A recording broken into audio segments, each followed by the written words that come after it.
নমস্কার, আমি Debashis home coaching Bangla educational YouTube চ্যানেলে তোমাদের সবাইকে স্বাগত জানাই। কালকে থেকে আমরা ওয়েস্ট বেঙ্গল পুলিশ কনস্টেবলের জন্য জিকের উপরে স্পেশাল ক্লাস শুরু করেছি। তো দেখো, আজকে আমরা দ্বিতীয় ক্লাস নিয়ে আলোচনা করব। তো আমরা মোট টার্গেট রেখেছি ডাব্লিউপি কনস্টেবলের জন্য 3000 কমনযোগ্য প্রশ্ন উত্তর, যা বিগত 10 বছরের নানান পরীক্ষাতে জিজ্ঞেস করা হয়েছে। ওকে, আর আশা করছি তোমরা এই 3000 কমনযোগ্য প্রশ্ন উত্তরের মধ্যে পরীক্ষায় কমন পেয়ে যাবে। তো আজকে আমরা দ্বিতীয় ক্লাস নিয়ে আলোচনা করব। তো চলো ক্লাস শুরু করা যাক। প্রথম প্রশ্ন কি রয়েছে আজকের, চৈনিক পরিবারযোগ ফাহিয়েং কার রাজত্বকালে ভারতে ভ্রমণ করেন? মোস্ট ইম্পর্টেন্ট কোশ্চেন, পরীক্ষায় বহুবার কোশ্চেনটি দেখা গিয়েছে। তো সঠিক উত্তর কি হবে? সঠিক উত্তর হবে অপশন সি, চৈনিক পরিবারযোগ ফাহিয়েং অপশন সি বিক্রমাদিত্যর আমলে ভারত ভ্রমণ করেন। দেখো, এখানে অপশানে থাকতো যদি দ্বিতীয় চন্দ্রগুপ্ত, তাহলেও কিন্তু সেটা সঠিক উত্তর হতো। ওকে, কারণ দ্বিতীয় চন্দ্রগুপ্তেরই উপাধি হচ্ছে বিক্রমাদিত্য, মনে রেখো। ওকে, দেখো এখান থেকে তোমাদেরকে আমি অনেকগুলো প্রশ্ন বলে দিচ্ছি, যেগুলো সাধারণত দ্বিতীয় চন্দ্রগুপ্ত অর্থাৎ বিক্রমাদিত্য রিলেটেড প্রশ্ন পরীক্ষায় হয়। বিক্রমাদিত্যের রাজসভায় 9 জন রবরত্ন ছিলেন, তার মধ্যে কালিদাস মোস্ট ইম্পর্টেন্ট, ঠিক আছে, অমর সিংহ, বরাহমিহির ও ধনন্তরী, ঠিক আছে। সাধারণত এদেরই নাম জিজ্ঞেস করে যে এরা কার সভা অলঙ্কৃত করতেন। তো এরা সবাই দ্বিতীয় চন্দ্রগুপ্ত অর্থাৎ বিক্রমাদিত্যের সভা অলঙ্কৃত করতেন। ওকে, এছাড়াও আরেকটি প্রশ্ন জিজ্ঞেস করে যে বিক্রমাদিত্য উপাধি তিনি কখন গ্রহণ করেছিলেন? তো উজ্জয়িনের ক্ষত্রিয় রাজা যিনি তৃতীয় রুদ্রসেন ছিলেন, বা তৃতীয় রুদ্রসেনের সেনাকে যখন পরাজিত করেন দ্বিতীয় চন্দ্রগুপ্ত, তখন তিনি বিক্রমাদিত্য উপাধি গ্রহণ করেছিলেন। ওকে, এবার দেখো এখান থেকে কী কী প্রশ্ন হতে পারে এই অপশনগুলো থেকে তোমাদেরকে বলে দিই। হর্ষবর্ধনের সভাকবি কে ছিলেন? বাণভট্ট। আর বাণভট্টই হর্ষবর্ধনের জীবনী হর্ষ চরিত্রের রচয়িতা। ওকে, আকবর থেকে তো অনেকগুলো প্রশ্ন হয়, তো জাস্ট ওয়ান টাচ করে দিচ্ছি, ঠিক আছে। দিনী ইল্লাই ধর্ম, মনসবদারি প্রথা, এগুলো সব আকবর প্রচলন করেন। ওকে, কনিষ্ক কি প্রচলন করেছিলেন? কনিষ্ক শকাব্দ 78 খ্রিস্টাব্দে শকাব্দ প্রচলন করেছিলেন। দেখো, এবার তোমাদেরকে একটা ট্রিক বলি আমি, যে চৈনিক পরিবারযোগ 2 জন ছিলেন, একজন হচ্ছে ফাহিয়াং আর একজন হচ্ছেন হিয়াংসাং। এবার প্রশ্ন জিজ্ঞেস করে যে ফাহিয়াং কার আমলে আসে? বিক্রমাদিত্য। বা যদি জিজ্ঞেস করে দেয় হিয়াংসাং কার আমলে আসে, তাহলে কি হবে সঠিক উত্তর? এই দুটো কিন্তু অনেকেই কনফিউশন করে ফেলে। তো আমি একটা ট্রিক বলছি, এই ট্রিকটা তোমরা খুব সহজেই মনে রাখতে পারবে। আর এই ট্রিকটা মনে রাখলে তোমাদের এই দুটি প্রশ্ন খুব সহজেই উদ্ধার হয়ে যাবে। ট্রিকটা হচ্ছে FBHH। FB থেকে তোমরা কি মনে রাখবে? ফেসবুক।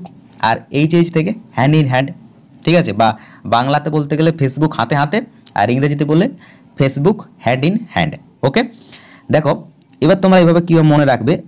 FB প্রথমে কি আসছে? তাহলে ফাহিয়াং, তিনি প্রথমে এসেছিলেন, ঠিক আছে। চৈনিক পরিবারযোগ প্রথম যিনি ভারতে ভ্রমণ করেন তিনি হচ্ছেন ফাহিয়াং। বি দিয়ে কার নাম আসছে? বিক্রমাদিত্য অর্থাৎ দ্বিতীয় চন্দ্রগুপ্ত। তারপরে আসছে H ডাবল H, তো H দিয়ে আছে কি? হিয়াংসাং, ঠিক আছে। H, তাহলে হিয়াংসাং কার আমলে আসেন? হর্ষবর্ধনের আমলে। ওকে, তো আশা করছি তোমরা এই ট্রিকটা 1 থেকে 2 বার যদি দেখে নাও, ঠিক আছে, ভিডিওটা বা রিভিশন করো বারবার, তো অটোমেটিক্যালি মাথায় থেকে যাবে, ঠিক আছে। ফেসবুক হাতে হাতে বা ফেসবুক হ্যান্ড ইন হ্যান্ড, ঠিক আছে। F দিয়ে হচ্ছে ফাহিয়াং, আর বি দিয়ে হচ্ছে বিক্রমাদিত্য, H দিয়ে হচ্ছে হিয়াংসাং, আর এই দিয়ে হচ্ছে হর্ষবর্ধন। ওকে, তো চলো দ্বিতীয় প্রশ্ন দেখে নেওয়া যাক। বেনারস হিন্দু ইউনিভার্সিটি কে প্রতিষ্ঠা করেন? যার শর্ট ফর্ম হচ্ছে BHU, ভারতের একটা টপ ইউনিভার্সিটির মধ্যে। তো সঠিক উত্তর কী হবে? সঠিক উত্তর হবে অপশান বি, মদন মোহন ভালভে ও অ্যানি বেসান্ত। এই দুজনের মধ্যে কখনো একজনই থাকে অপশানে, দুজন সাধারণত থাকে না। ওকে, তো মনে রাখো যদি অ্যানি বেসান্ত অপশানে থাকে তাহলেও সঠিক উত্তর হবে। ওকে, তো বেনারস হিন্দু ইউনিভার্সিটি মদন মোহন ভালভে ও অ্যানি বেসান্ত প্রতিষ্ঠা করেন কত সালে? 1916 সালে। ওকে, এবার দেখো এখানে একটা অপশান রয়েছে জওহরলাল নেহরুর লেখা একটা বই রয়েছে দ্য ডিসকভারি অফ ইন্ডিয়া, যেটা পরীক্ষায় বারবার জিজ্ঞেস করে যে এই বইয়ের লেখককে। ওকে, আর মহাত্মা গান্ধীর লেখা বই বা অটোবায়োগ্রাফি হচ্ছে মাই এক্সপেরিমেন্ট উইথ ট্রু, এটাও জিজ্ঞেস করে। তো চলো দ্বিতীয় প্রশ্ন দেখে নেওয়া যাক। তৃতীয় প্রশ্ন, এশিয়ার বৃহত্তম নদী কোনটি? এশিয়ার বৃহত্তম নদীর নাম জিজ্ঞেস করছে। এটা আই থিঙ্ক WP 2019 এই কোশ্চেনটা জিজ্ঞেস করা হয়েছিল। তো সঠিক উত্তর কী হবে? সঠিক উত্তর হবে অপশান ডি, ইয়াংজি হচ্ছে এশিয়ার বৃহত্তম নদী। যদি জিজ্ঞেস করে যে বিশ্বের বৃহত্তম নদী, তাহলে হবে আমাজন। ওকে, আর দীর্ঘতম জিজ্ঞেস করলে নীল, আর দ্বিতীয় দীর্ঘতম জিজ্ঞেস করলে আমাজন, আর তৃতীয় দীর্ঘতম জিজ্ঞেস করলে ইয়াংচি। ওকে, আর ইয়া হচ্ছে এশিয়ার বৃহত্তম নদী, আর যদি জিজ্ঞেস করে চীনের বৃহত্তম নদী তাহলেও কিন্তু সঠিক উত্তর হবে ইয়াংচি। ওকে, সিন্ধু পাকিস্তানের মধ্যে রয়েছে, গঙ্গা ভারতের মধ্যে রয়েছে, ভারতে প্রবাহিত নদীর মধ্যে বৃহত্তম নদী হচ্ছে গঙ্গা। ওকে, তো দেখো আমি অনেকগুলো প্রশ্ন বলে দিচ্ছি, এই জন্যই বলছি তোমাদেরকে যে পিডিএফটা বেশি ইম্পর্টেন্ট নয়, ভিডিওটা বেশি ইম্পর্টেন্ট। ওকে, কোন সংবিধান সংশোধনী আইনে সমাপ্ত ভারতীয় নাগরিককে শিক্ষার অধিকার দেওয়া হয়? মোস্ট ইম্পর্টেন্ট, সঠিক উত্তর হবে অপশন সি, 86তম সংবিধান সংশোধনী আইনে সমাপ্ত ভারতীয় নাগরিককে শিক্ষার অধিকার দেওয়া হয়। পরবর্তী প্রশ্ন, বৈজ্ঞানিক সিভি রমন আবিষ্কার করেন নিম্নের চারটা অপশনের মধ্যে সঠিক উত্তর কি হবে? বৈজ্ঞানিক সিভি রমন কি আবিষ্কার করেন? এর সঠিক উত্তর হবে অপশন এ, বৈজ্ঞানিক সিভি রমন আবিষ্কার করেছিলেন রামান এফেক্ট। এই জন্য তাকে কি দেওয়া হয়েছিল? ভারতের প্রথম ভারতরত্ন প্রাপক বৈজ্ঞানিক কিন্তু সিভি রমন। কত সালে পেয়েছিলেন? এটা তোমাদের জন্য আমি অনেকবার আমার ভিডিওতে এটা আলোচনা করেছি, এটা তোমাদের জন্য থাকলো, তোমরা কমেন্ট বক্সে জানাবে যে বৈজ্ঞানিক সিভি রমন কত সালে ভারতরত্ন পেয়েছিলেন। ওকে, ভারতরত্ন প্রথম যে সালে দেওয়া হয় সেই সালেই তিনি পেয়েছিলেন। তোমাদেরকে হিন্টস দিয়ে দিলাম। দেখো, গাছের জীবন রয়েছে এটা কে আবিষ্কার করেছিলেন বা এটা প্রথম কে প্রমাণ করেছিলেন? জগদীশ চন্দ্র বসু। আর উদ্ভিদের যে বৃদ্ধি সেটা পরিমাপ করার যে যন্ত্র আবিষ্কার করেছিলেন সেই যন্ত্রটা কি নাম? সিসমোগ্রাফ। ওকে, এক্সরে আবিষ্কারককে? বিজ্ঞানী রন্টজেন এক্সরে আবিষ্কারক। ওকে, তো চলো এরপর আমরা 6 নম্বর অর্থাৎ 26 নম্বর প্রশ্ন দেখব। বৈদ্যুতিক বাতি কে আবিষ্কার করেন? মোস্ট ইম্পর্টেন্ট, বৈদ্যুতিক বাতি এর সঠিক উত্তর হবে অপশন সি, বিজ্ঞানী এডিসন বৈদ্যুতিক বাতি আবিষ্কার করেন। দেখো, এটা অনেক তোমরা মোটিভেশনাল ভিডিওতে দেখেছো যে 1000 বার চেষ্টাতে বিফল হওয়ার পর তিনি চেষ্টা ছাড়েননি এবং তারপর বৈদ্যুতিক বাতি আবিষ্কার করেছিলেন। ওকে, কে করেছিলেন? এডিসন। এটা তোমরা আগেই জেনেছো, অনেক আগে।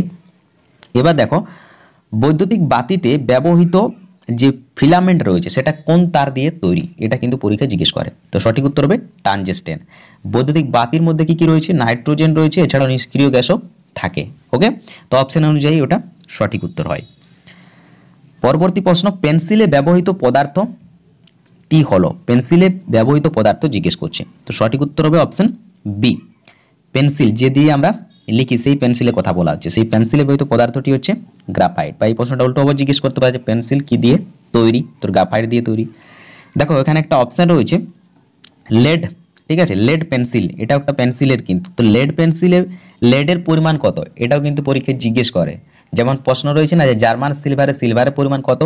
তো জার্মান সিলভারের পরিমাণ 0, আর লেড পেন্সিলও লেডের পরিমাণ 0%। এটা কিন্তু মনে রেখো। ওকে, চলো পরবর্তী প্রশ্ন, কলকাতায় মাদ্রাসা প্রতিষ্ঠা কে করেন? ঠিক আছে, কলকাতায় মাদ্রাসার প্রতিষ্ঠা কে করেন? এর সঠিক উত্তর হবে অপশন পি, ওয়ারেন হেস্টিংস কলকাতায় মাদ্রাসা প্রতিষ্ঠা করেন। কত সালে? 1780 সালে কলকাতায় মাদ্রাসা প্রতিষ্ঠা করেন ওয়ারেন হেস্টিংস। কর্নওয়ালিস কি প্রবর্তন করেছিলেন? চিরস্থায়ী বন্দোবস্ত প্রবর্তন করেছিলেন। রাজা রামমোহন রায়কে রাজা উপাধি কে দিয়েছিলেন? দ্বিতীয় আকবর রাজা রামমোহন রায়কে রাজা উপাধি দিয়েছিলেন। এছাড়াও রাজা রামমোহন রায় কি করেছিল? ব্রাহ্ম সমাজ প্রতিষ্ঠা করেছিল। ওকে, চলো পরবর্তী প্রশ্ন, অধিতামূলক মিত্রতা নীতি ব্যবস্থা কে চালু করেন? এটাও ইম্পর্টেন্ট। তো সঠিক উত্তর কি হবে? এর সঠিক উত্তর হবে অপশন ডি, অধিতামূলক মিত্রতা নীতি লর্ড ওয়েলেসলি চালু করেন। ওকে, লর্ড ডালহৌসি কি চালু করেছিলেন? সপ্ত বিলোপ নীতি চালু করেছিলেন। ওকে, লর্ড কার্জন বঙ্গভঙ্গ সময় ভারতের ভাইসরয় বা গভর্নর ছিলেন। ওকে, চলো পরবর্তী প্রশ্ন, কোন মন্দিরকে ব্ল্যাক পেগোডা নাম দেওয়া হয়েছিল? এটাও কিন্তু ডাব্লিউপির 2018 না 19-এর প্রিভিয়াস ইয়ারের কোশ্চেন। ওকে, কোন মন্দিরকে ব্ল্যাক পেগোডা নাম দেওয়া হয়েছিল? তো সঠিক উত্তর হবে অপশন এ, সূর্য মন্দির। কোণার্কের সূর্য মন্দির কোথায় অবস্থিত? উড়িষ্যার মধ্যে অবস্থিত। আর এই মন্দির নির্মাণ কে করেছিলেন? অনন্ত বর্মন নির্মাণ করেছিলেন। পুরী জগন্নাথ মন্দির অনন্ত বর্মন নির্মাণ করেছিলেন। ঠিক আছে, তো সূর্য মন্দির, লিঙ্গরাজ মন্দির, জগন্নাথ মন্দির আর ভুবনেশ্বরী মন্দির, এই তিনটে মন্দিরেই এই 4টা মন্দিরই কিন্তু উড়িষ্যার মধ্যে অবস্থিত।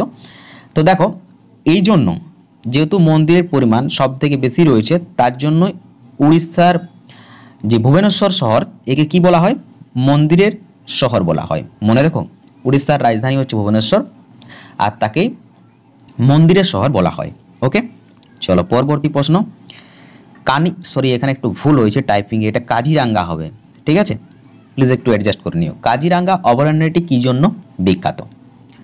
এটাও প্রিভিয়াস ইয়ারের কোশ্চেন। তো সঠিক উত্তর হবে অপশান বি, একশৃঙ্গ গন্ডারের জন্য কাজিরাঙ্গা অভয়ারণ্যটি বিখ্যাত। এটা রিসেন্টলি মনে হয় এনটিপিসির কোন শিফটে জিজ্ঞেস করা হয়েছিল। ওকে, কাজিরাঙ্গা অভয়ারণ্য, তো এটা কোথায় অবস্থিত? এটা আসামের মধ্যে অবস্থিত।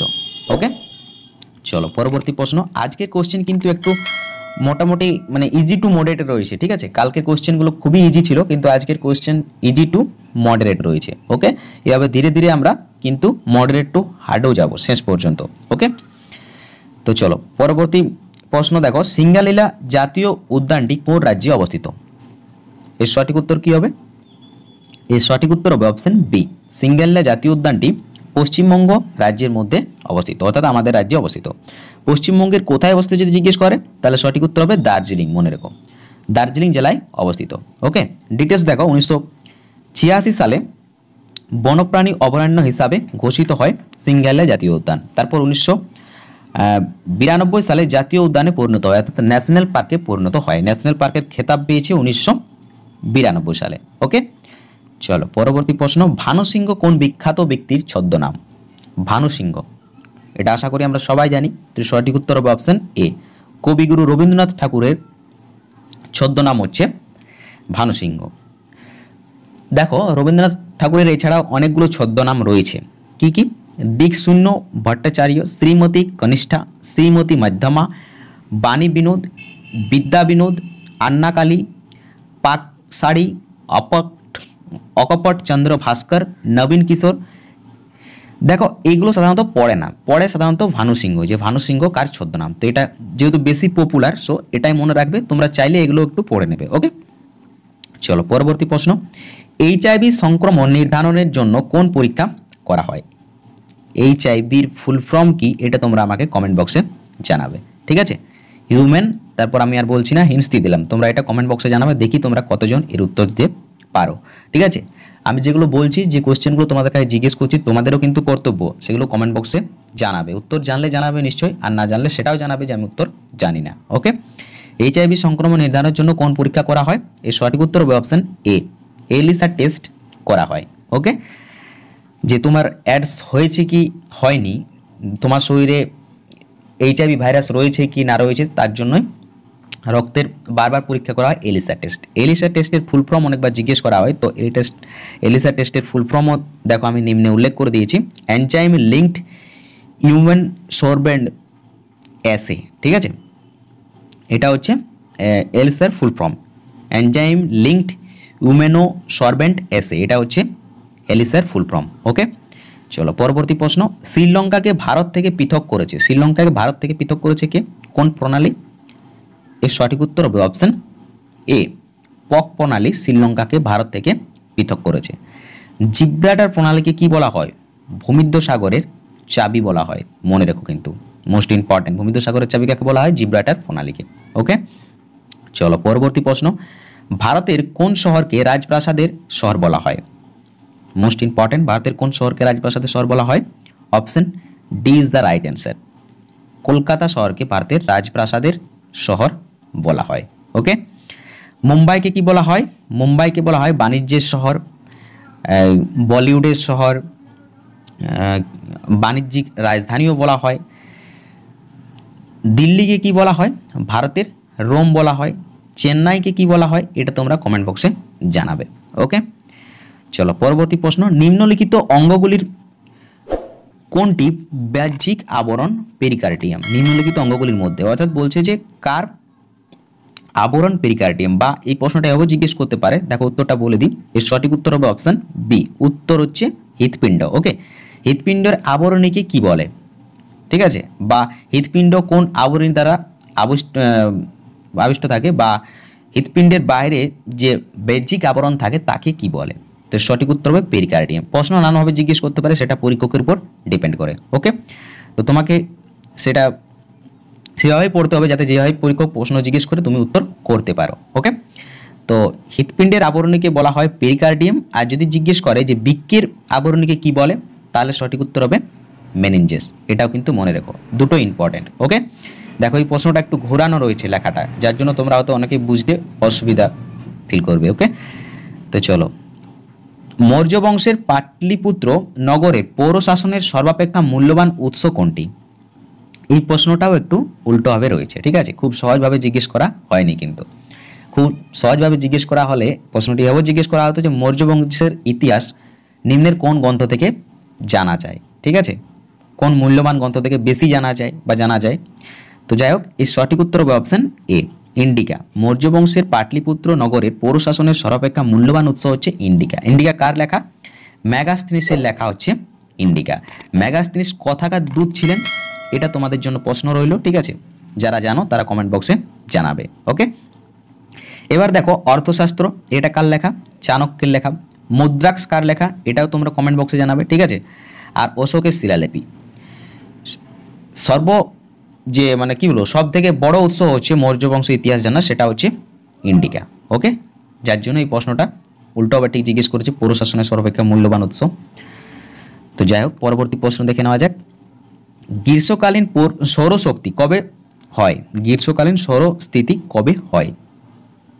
ওকে, এই প্রশ্নটা 2019-এর আই থিঙ্ক ম্যানতে জিজ্ঞেস করেছিল না, ডাব্লিউ কোন পরীক্ষায় আমি ম্যানে দেখলাম, 2020 না 2019 কোন পরীক্ষার ম্যানে দেখলাম এই প্রশ্নটা জিজ্ঞেস করা হয়েছে।